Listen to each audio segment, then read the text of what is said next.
Kinematics டாபிக்ல MCQ question multiple choice question பார்க்கலாம் பாருங்க. The ratio of magnitude of displacement to distance is always அப்படின்னு கேட்டிருக்காங்க. எந்த ஆப்ஷன் வரும் பாருங்க. ஆப்ஷன் ஏ வந்து லெஸ் தென் 1, ஆப்ஷன் பி வந்து கிரேட்டர் தென் 1, ஆப்ஷன் சி வந்து ஈக்குவல் டு 1, ஆப்ஷன் டி வந்து less than or equal to 1 அப்படின்னு கொடுத்துருக்காங்க.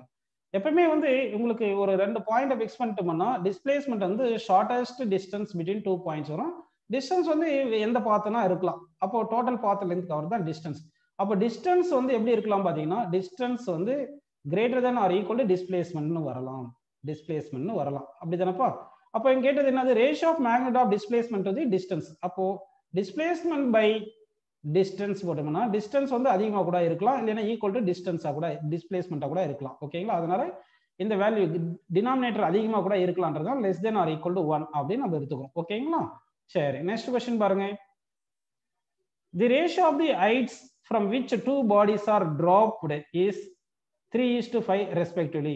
The ratio of their final velocities is dash அப்படின்னு கேட்டிருக்காங்க क्वेश्चन. ரொம்ப நல்ல क्वेश्चन பாருங்க. அதாவது ரெண்டு ஆப்ஜெக்ட் வந்து டிஃபரண்ட் ஹைட்ல இருந்து டிராப் பண்ணியிருக்காங்க. 3:5 என்ற ஹைட்ஸ்ல இருந்து ரேஷியோல டிராப் பண்ணியிருக்காங்க. அப்படின்னா what is their final velocity ratio அப்படின்னு क्वेश्चन கேட்டிருக்காங்க. ஓகேங்களாப்பா? சரி, அப்போ வந்து என்ன பண்ணலாம்னா ஒரு பாடியை வந்து ஒரு பர்டிகுலர் ஹைட்ல இருந்து டிராப் பண்றோம்னு வச்சுக்கோங்க. ஹெச் ஹைட்ல இருந்து டிராப் பண்றோம். அப்போ இனிஷியல் வெலாசிட்டி எவ்வளவு சொல்லுங்க? 0ன்னு வந்திருக்கு. அப்போ ஃபைனல் வெலாசிட்டி எவ்வளோன்னு தான் क्वेश्चन. Final velocity. அப்போ ஆக்சலரேஷன் வந்து ஜின்னு எடுத்துக்கலாம். இப்போ நம்ம ரிலேஷன் ஃபார்முலா என்ன எடுக்கலாம்? v² - u² = 2as ஃபார்முலா எடுக்கலாம் இல்லைங்களா? இதுல u 0 போட்டீங்கன்னா அப்போ v² டைரக்ட்லி ப்ரொபோர்ஷனல் டு இந்த s தான் வந்து நம்ம hன்னு எடுத்துங்க. அப்போ v² டைரக்ட்லி ப்ரொபோர்ஷனல் டு hன்னு வந்திருக்கா? ஸோ அப்போ வந்து v directly proportional to root of hன்னு போட்டுக்கலாம் நம்ம. இதுல இருந்து v1/v2 இஸ் ஈக்குவல் என்ன வரும்னு சொல்லுங்க? ரூட் ஆஃப் h1/h2ன்னு போட்டுக்கலாம். ஓகேங்களா? சரி, இப்போ h1:h2 என்ன ரேஷியோ கொடுத்துருக்காங்க பாருங்க. h1:h2. h1/h2 வந்து நமக்கு கொடுத்தது வந்து 3:5ன்னு கொடுத்துருக்காங்க. ஓகேங்களா? 3:5 கொடுத்துருக்காங்க. அப்போ h1:h2 பிளேஸ்ல 3:5 சப்ஸ்டிட் பண்ணுங்க. ரூட் ஆஃப் 3/5ன்னு வருது. சரிங்களா? அப்படின்னா √3:5 அப்படின்னு நமக்கு கிடைச்சிருக்கு. அப்படின்னா ஹைட்ஸ் வந்து 3:5 என்ற ஹைட்ஸ்ல இருந்து ரெண்டு ஆப்ஜெக்டை டிராப் பண்ணும்போது கிரவுண்ட் ரீச் ஆகும்போது அதனுடைய வெலாசிட்டி ரேஷியோ வந்து என்ன வரும் பாத்தீங்கன்னா √3:5 என்ற வெலாசிட்டி ரேஷியோஸ்ல அது மீட் பண்ணும் கிரவுண்டை அப்படின்னு நம்ம எடுத்துக்கணும். ஓகே, நெக்ஸ்ட் क्वेश्चन பாருங்கப்பா. The variation of the velocity of a particle moving along a straight line is illustrated in the graph given below. The distance covered by the particle in 4 seconds is dash. இப்போ வந்து பாத்தீங்கன்னா 0 செகண்ட்ல இருந்து என்ன பண்ணியிருக்காங்க? வெலாசிட்டிக்கும் டைமுக்கும் graph கொடுத்துருக்காங்க. அப்போ 4 செகண்ட்ல வந்து டிஸ்டன்ஸ் டிராவல் எவ்வளோன்னு கேட்டிருக்காங்க. இப்போ கிராஃப் நமக்கு எப்படி கொடுத்துருக்காங்க பாருப்பா. ஃபர்ஸ்ட் குவாட்ரண்ட்ல கொடுத்துருக்காங்க. ஃபர்ஸ்ட் குவாட்ரண்ட்ல வெலாசிட்டி பாசிட்டிவ். அப்போ ஃபர்ஸ்ட் குவாட்ரண்ட்ல இருந்து செகண்ட் குவாட்ரண்ட் போனா வெலாசிட்டி டைரக்ஷன் மாறுதுன்னு அர்த்தம். ஆனா இது ஃபர்ஸ்ட் குவாட்ரண்ட்ல இருக்குன்னா வெலாசிட்டி டைரக்ஷன் மாறவே இல்லை. அப்போ வெலாசிட்டி டைரக்ஷன் மாறவே இல்லைன்னா இந்த பார்ட்டிகல் வந்து ஸ்ட்ரைட் லைன்ல தான் போகுது வித்வுட் சேஞ்சிங் டைரக்ஷன் அப்படின்றத மைண்ட்ல ஃபிக்ஸ் பண்ணிக்கணும். அடுத்து வந்து நம்ம area of velocity time graph தான் நம்ம என்ன சொல்லியிருக்கோம்? Area of velocity time graph தான் டிஸ்பிளேஸ்மென்ட் சொல்லியிருக்கோம். அதே மாதிரி when body moves without changing direction வந்துச்சுன்னா displacement equal to distance தெரியும் இல்லையா? அப்ப இந்த கேஸ்ல வந்து velocity direction மாறாதனால இந்த ஏரியாவை அப்படியே displacement that is equal to distance ன்னு எடுத்துக்கலாம். அப்ப இந்த ஏரியா ஆஃப் தி கிராஃப் நம்ம கண்டுபிடிக்கணும். இந்த ஏரியா ஆஃப் தி கிராஃப் நம்ம கண்டுபிடிச்சிட்டோம்னா நமக்கு என்ன கிடைக்கும் பாத்தீங்கன்னா வந்து டிஸ்பிளேஸ்மெண்ட் கிடைக்கும். அதுதான் டிஸ்டன்ஸ்ன்னு சொல்லிடலாம். ஓகேங்களா? அப்ப வந்து இதை எப்படி இதை ஏரியா கண்டுபிடிக்கிறது அப்படின்னு பாத்தீங்கன்னா இது நிறைய டிஃபரெண்ட் பார்ட்ஸா நம்ம பிரிச்சு ஈஸியா சால்வ் பண்ணிக்கலாம். எப்படின்னா இந்த பார்ட்டை வந்து ஒரு ஒரு ஒரு பார்ட் ஏரியா A1ன்னு எடுத்துங்க. இந்த பார்ட்டை வந்து ஒரு A2 அப்படின்னு கூட எடுத்துங்க. இல்லைன்னா ட்ரபீசியம் மாதிரி கூட எடுத்துக்கலாம். இது ஒரு A2ன்னு எடுத்துங்க. அடுத்து தேர்ட் இருக்கு இல்லைங்களா? இது மொத்தமா சேர்ந்து ஒரு ஏரியா A4ன்னு எடுத்துக்கலாம். ஓகேங்களா? இந்த ஏரியாவை A5ன்னு அப்படின்னு எடுத்துக்கலாம். இப்படின்னு எடுத்துக்கலாம் நம்ம. ஸோ இப்போ A1 நமக்கு என்னன்னா half into base into height. Half into base into height. Base எவ்வளோ? 1. ஹைட் எவ்வளோப்பா? 20. ஸோ 1 × 20ன்னு வருதா? ஸோ இது வந்து எவ்வளோ வருதுன்னா ஏரியா 1 வந்து நமக்கு 10ன்னு வருது. 20 × 10 கேன்சல் பண்ணலாம். இதே மாதிரி ஏரியா 2 என்ன வருது? ரெக்டாங்குலர் ஷேப்ல இருக்குனால லெங்த் இன்ட்டு பிரெத். லெங்த் எவ்வளோ? 2 - 1 வந்து இது 1. ஹைட் வந்து 20. ஸோ 1 × 20 20ன்னு வந்திருக்கு. கரெக்டாக 20 மீட்டர். A4 இது வந்து ட்ரபீசியம். ட்ரபீசியம்க்கு என்ன ஃபார்முலா பாருங்க. ஸோ A4ன்னு போட்டுமா A3 போடாம சரி A4 இருக்கட்டும். That is equal to half into sum of parallel side போடணும். அப்போ பேரலல் சைடுனா இது ஒரு பேரலல் சைடு அப்படின்னு எடுத்துங்க. இந்த சைடு 20, இது ஒரு பேரலல் சைடு, இது ஒரு 10ன்னு எடுத்துங்க. அப்போ 20 + 10ன்னு போட்டுட்டு into distance between 2 parallel side. இது 3 to 2 வந்து 1. அப்போ வந்து இன்டு 1 போட்டுங்க. 20 plus 10 எவ்வளோ 30. 30/2 எவ்வளோ போகிறோம் 15 வருது. அப்போ 15 வந்திருக்கு. அடுத்து ஏரியா 5 பாருங்க. இது ஏரியா 5 வந்து ரெக்டாங்கிளா இருக்குல்ல, லெங்த் இன்டு பிரெத். லெங்த் எவ்வளோ 3 to 4 வந்து 1 செகண்ட். இந்த ஹைட் வந்து 10ன்னு வந்திருக்கு. கரெக்டுங்களா? அப்போ வந்து ஏரியா 5 இஸ் ஈக்குவல் என்ன வருதுன்னா 10 லெங்த் இன்டு பிரெத் 10 into 1 வந்து 10ன்னு போட்டுங்க. இப்போ மொத்தமா டிஸ்டன்ஸ் ஆர் டிஸ்பிளேஸ்மெண்ட் ரெண்டுமே ஈக்குவல் தான். தட் இஸ் ஈக்குவல் மொத்த ஏரியா ஆட் பண்ணுங்க. ஃபர்ஸ்ட் ஏரியா வந்து 10ன்னு வந்திருக்கு, செகண்ட் ஏரியா வந்து 20ன்னு வந்திருக்கு, தேர்ட் ஏரியா வந்து 15 வந்திருக்கு, ஃபோர்த் ஏரியா வந்து இது 10ன்னு வந்திருக்கு. இப்போ என்ன வருது 10 plus 20 30, 30 plus 10 45, 45 plus 10 55 அப்படின்னு கிடைச்சிருக்கு. அப்படின்னா இந்த கேஸ்ல வந்து நமக்கு டிஸ்டன்ஸ் கவர்டு வந்து என்ன வருது பாத்தீங்கன்னா 55. ஸோ 17th கொஸ்டினுக்கு வந்து 4th ஆப்ஷன் கரெக்டான ஆன்சரா கிடைச்சிருக்குப்பா. நெக்ஸ்ட் கொஸ்டின் பாருங்க. An ant moves from one corner of a all to the diagonally opposite corner. If the dimensions of the floor of all are 8 into 6, then the displacement of the ant எவ்வளோன்னு கேட்டிருக்காங்க. டக்குன்னு சொல்லுங்க answer. இப்போ வந்து என்ன பண்ணலாம், ஒரு hall அப்படின்னு எடுத்துங்க. இதுதான் ஒரு ஹால் அப்படின்னு எடுத்துக்கலாம். ஓகேங்களா? இப்போ லெங்த் வந்து 8 மீட்டர் கொடுத்துருக்காங்க, பிரெத் 6 மீட்டர் கொடுத்துருக்காங்க. இப்போ ஒரு ஆண்ட் வந்து இங்கே தான் ஆண்ட் இப்படி இருந்திருக்கு. இந்த ஆண்ட் ஒரு கார்னர் இருந்து இன்னொரு கார்னர் இப்படி போகுதுன்னா இது என்ன, அது டயகனல். அப்போ இது ஏபிசி அப்படின்னு நம்ம எடுத்துட்டோம்னா ஹைப்போடெனஸ் தான் டிஸ்பிளேஸ்மெண்ட் வரும். அப்போ hypotenuse equal square root of base square plus height square அப்படின்னு போட்டுடலாம். அப்போ இது ரெண்டுத்துமே ஸ்கொயர் பண்ணி ஆட் பண்ணி ரூட் எடுத்தா என்ன வருது 10ன்னு வருது. ஸோ தட் இந்த கொஸ்டினுக்கு ஆன்சர் வந்து 10 மீட்டர் இஸ் தி கரெக்ட் ஆன்சர். ஓகேங்களா? நெக்ஸ்ட் கொஸ்டின் பாருங்க. Next question.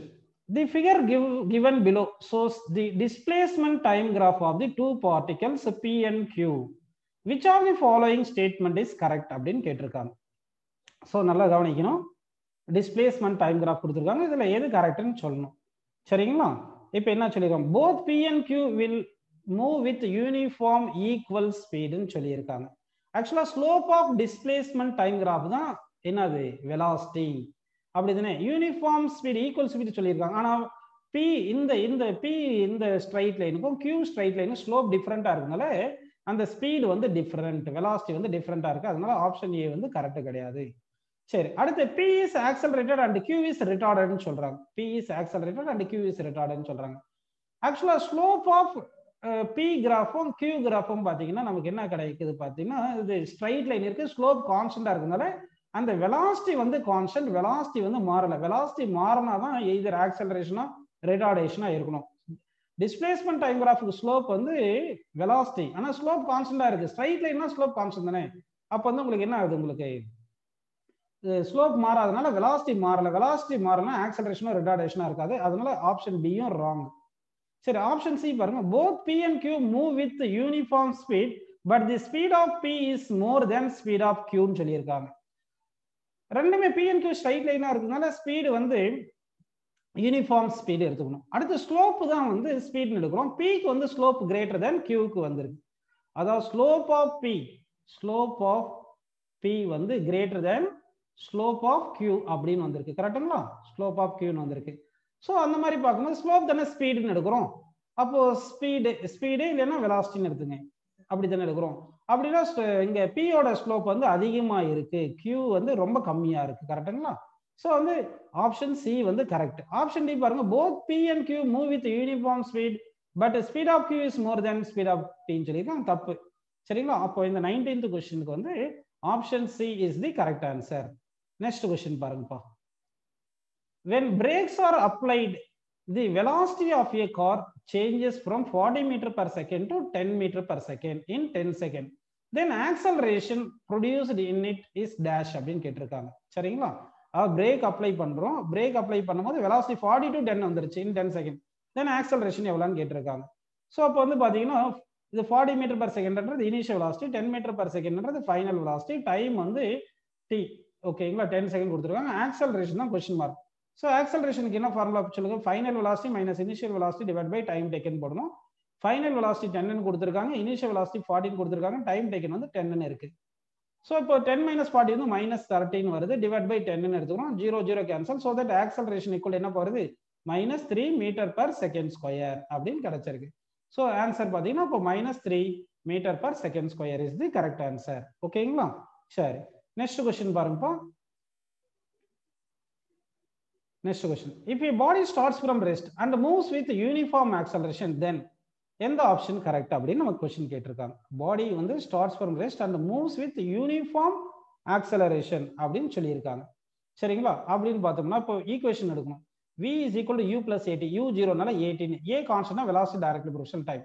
அதே மாதிரி s equal to ut plus half ad square போட்டோம்னா u 0னா half ad ஸ்கொயர் வந்துரும். அப்போ s வந்து directly proportional to time square. அதே மாதிரி v square minus u square equal to 2s போட்டா v ஸ்கொயர் வந்து u ஸ்கொயர் 0னால v square equal to 2as போட்டோம்னா அப்போ v வந்து directly proportional to root of s வருது. அப்போ வெலாசிட்டி வந்து root of square root of displacement வரணும். அப்போ தேர்ட் ஆப்ஷன் தப்பு. டிஸ்பிளேஸ்மென்ட் டைரக்ட்லி ப்ரொபோர்ஷனல் t ஸ்கொயர்னு வரணும். அதனால செகண்ட்ல ஃபோர்த்தும் தப்பு. velocity directly proportional time correct. So that first option வந்து கரெக்டான ஆன்சர். ஓகேங்களா? நெக்ஸ்ட் क्वेश्चन போலாம் பாருங்க. If a body is projected vertically upwards, then on reaching maximum height, it's அதாவது ஒரு பாடி வந்து அப்வர்ட் ப்ரொஜெக்ட் பண்றோம்னு வச்சுக்கோ. அப்வர்ட் ப்ரொஜெக்ட் பண்ணோம்னா என்ன ஆகும்னா இந்த பாடி அப்வர்ட் ப்ரொஜெக்ட் பண்ணா வெலாசிட்டி வந்து டிக்ரீஸ் ஆயிட்டே போகும். வெலாசிட்டி டிக்ரீஸ் ஆயிட்டே போகும் மேல போகும்போது. மேக்ஸிமம் ஹைட்ல வெலாசிட்டி 0 வந்துரும். அப்புறம் ரிட்டர்ன் வரும். ஆனா throughout the motion வந்து ஆக்சலரேஷன் இருக்கும். that is produced by the gravity. Earth எப்பவுமே ஆக்சலரேஷன் எக்ஸர்ட் பண்ணிட்டே இருக்கும். அதனால மேக்ஸிமம் ஹைட்ல பாடிக்கு வெலாசிட்டி 0வா இருக்கும். ஆனா ஆக்சலரேஷன் டியூ டு கிராவிட்டி இருக்கும். அதனால நம்ம என்ன பண்ணோம், velocity of the object at maximum height is 0, but acceleration is not 0. Acceleration equal to g always இருக்கும். So that 22nd questionக்கு நம்ம first option கரெக்டான ஆன்சர் அப்படின்னு நம்ம எடுத்துக்கலாம். ஓகேங்களா? Next question பாருங்கப்பா. The ratio of the times taken by a body moving with uniform acceleration in reaching 2 points P and Q along a straight line path is 1:2. If the body starts from rest, then the ratio of the distances of P and Q from the starting point அப்படின்னு கேட்டிருக்காங்க. Question நல்லா பாருங்க. Ratio of time taken by a body moving with uniform acceleration in reaching 2 points P and Q along a straight line வந்து 1:2. அப்போ time வந்து 1:2ன்னு கொடுத்துருக்காங்க. ஓகேங்களா? சரி, அப்போ நம்ம என்ன பண்ணலாம்னா ஒரு ஸ்டார்டிங் பாயிண்ட் அப்படின்னு எடுத்துங்க. சரிங்களா? இப்போ வந்து என்ன இப்படி ஸ்டார்ட் ஆகி இப்படி ரெஸ்ட்ல இருந்து மூவ் ஆயிருக்கு. ஃப்ரம் ரெஸ்ட்னு சொல்லியிருக்காங்க. அப்படின்னா இனிஷியல் வெலாசிட்டி 0. இப்போ ஸ்ட்ரைட் லைன்ல இப்படி போயிட்டே இருக்கு. இது வந்து ஒரு பாயிண்ட் P, இது வந்து ஒரு பாயிண்ட் Q அப்படி இருக்கு அப்படின்னு எடுத்துக்கலாம். பாயிண்ட் Qன்னு எடுத்துக்கலாம். இப்போ time taken to travel from starting point ஏன்னு எடுத்துட்டு A to P வரது T1 டைம் எடுத்துக்கிட்டீங்கன்னா A to Q வரதுக்கு டைம் வந்து எவ்வளோப்பா T2ன்னு எடுத்துக்குங்க. இங்க T1 by T2 தான் எவ்வளவு கொடுத்துருக்காங்க பாருங்க. T1 by T2 is equal to என்ன சொல்லியிருக்காங்க, sorry T1 by T2 is equal to எவ்வளவு சொல்லியிருக்காங்க பாருங்க, 1:2 கேட்டிருக்காங்க. இப்போ ratio of the distance travelled from the starting point P to Q, sorry A to P யும் A to Q கேட்டிருக்காங்க. அப்போ A to P டிஸ்டன்ஸ் வந்து S1ன்னு எடுத்துங்க. A to Q வந்து டிஸ்டன்ஸை S2ன்னு எடுத்துங்க. S1 by S2 equal to question கேட்டிருக்காங்க. கரெக்டுங்களா? சரி, இப்போ நமக்கு S equal to UT plus half AD square formula தெரியும் இல்லையா? இதுல இருந்து U வந்து 0ன்னு போட்டுக்கலாம். அப்படி போட்டீங்கன்னா அப்ப S1 by S2 is equal to என்ன வரும் சொல்லுங்க, half a constant cancel ஆயிரும். So that T1 by T2 whole squareன்னு வந்துருது. T1 by T2 எவ்வளவு கொடுத்திருக்காங்க, 1:2. So 1/2 whole square அப்படின்னு நம்ம போட்டுக்கலாமா? So that answer என்ன வருது பாருங்க, நமக்கு இந்த ஆன்சர் வந்து 1/4.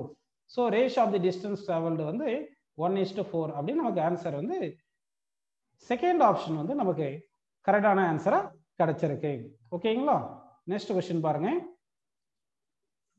A body with an initial velocity of 3 meter per second moves with an acceleration of 2 meter per second square. The distance traveled in the 4th second is dash அப்படின்னு கேட்டிருக்காங்க.